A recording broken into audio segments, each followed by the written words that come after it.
Hi, this is Alan, and here I am at the site of one of the very first urgent cares that I ran.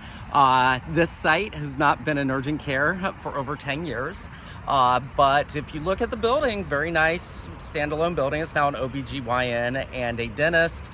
It is on State Route 23, which is the major highway connecting Columbus with the northwestern part of the state, Toledo, and up into Detroit. So very heavily trafficked.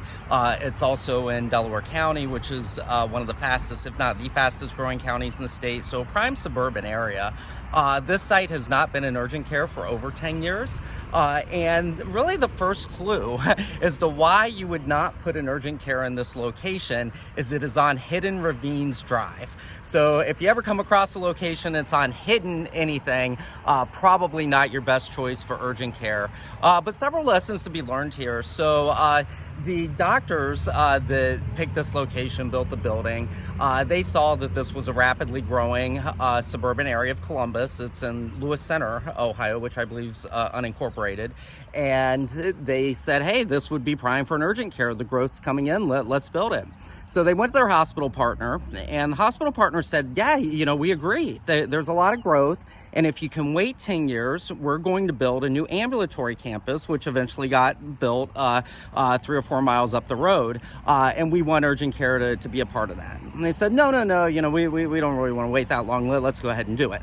So they picked this spot, acquired the land, built the building, and volumes, it was just slow to take off. Now, there were 7 other urgent cares, actually 8. And so, everyone has their dogs. And I see what frequently happens is when you have a site that is consistently underperforming, that site ends up getting starved. So if you're short an RT, you're short a provider, where are you going to pull them from? You're not going to pull them from your busy site. So then the site ends up days without x-ray, days without a provider, random closings, and then it's unreliable.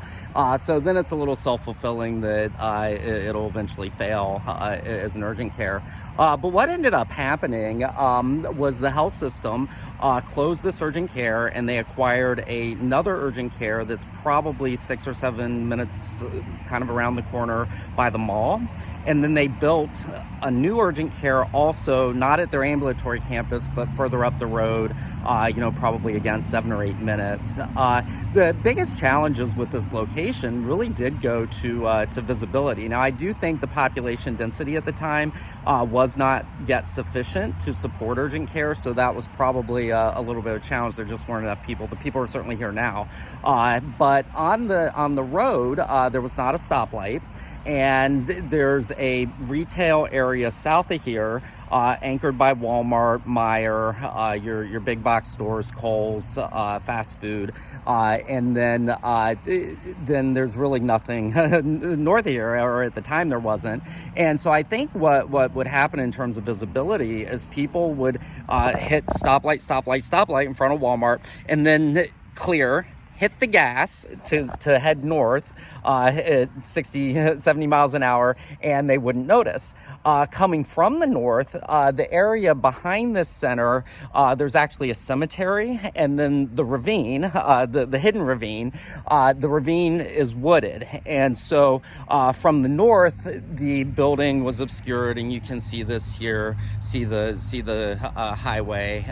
Very good sign, but you see the wooded area behind here. So from the north, again, people weren't really looking at businesses along the strip. They were on their way to Columbus. And even the traffic counts, very high traffic counts, but how much of this traffic at that time was really going to residential in the area, or was headed to up towards Toledo and Detroit. So so with that, those factors combined, this center was really kind of a dud, but there's always lessons learned. One of the things that kind of energizes me, having been a part of almost the entire life cycle of this industry, I got in urgent care, there are only like 1,500 centers, and today they're closer to 15,000. So I've seen the entire life cycle of the industry, and to be able to share my learnings, my mistakes, the mistakes of others, to help our clients do it right going forward. So if anything, hidden, stay away. urgent care, you know, we know what drives traffic in urgent care, and stick to those things. And if the site doesn't meet those criteria, move on to the next opportunity.